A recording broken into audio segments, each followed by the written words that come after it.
கிறிஸ்மஸ்க்கு எல்லாருமே கோயில் தான் போவாங்க. இவங்களோட இருந்தா கிறிஸ்மஸ் இல்லைங்க, எந்த பண்டிகை வந்தாலும் மெக்கானிக் செட் தான் போகணும் போல. நான் ஏன் அப்படி சொல்றேன்னா, வண்டி மாதிரி வச்சிருந்தா பரவாயில்ல, ஆன் பண்ணியே பல மாசங்கள் ஆகுது போல, ஆன் பண்றதுக்கே இப்ப மெக்கானிக் செட் தான் போகணும். அதுவும் தள்ளிட்டு தான் போகணும். தள்ளுறது நமக்கு என்ன புதுசா? ஸ்பிளெண்டர் போனால கொஞ்சம் ஈஸியாவே தள்ளிட்டு வந்துட்டோம். சரி அது இருக்கட்டும். மெக்கானிக் அண்ணா வரத்துக்கு முன்னாடி வண்டி ஆன் ஆகுதான்னு ஒரு வாட்டி நானே செக் பண்ணி பாத்துடுறேன். என்னத்தான் அடிச்சாலும் ஆன் ஆகுது போலயே அந்த வண்டி.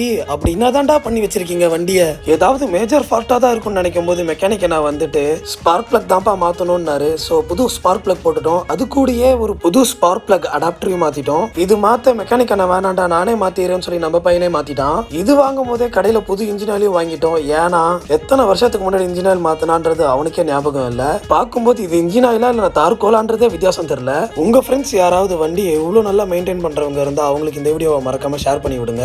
600 ரூபாயில வண்டியோட சர்வீஸே முடிச்சிட்டோம். உங்க வண்டி சர்வீஸ் ரேட்டை கமெண்ட்ல சொல்லுங்க. அது கூட சப்ஸ்கிரைப் பண்ணிடுங்க.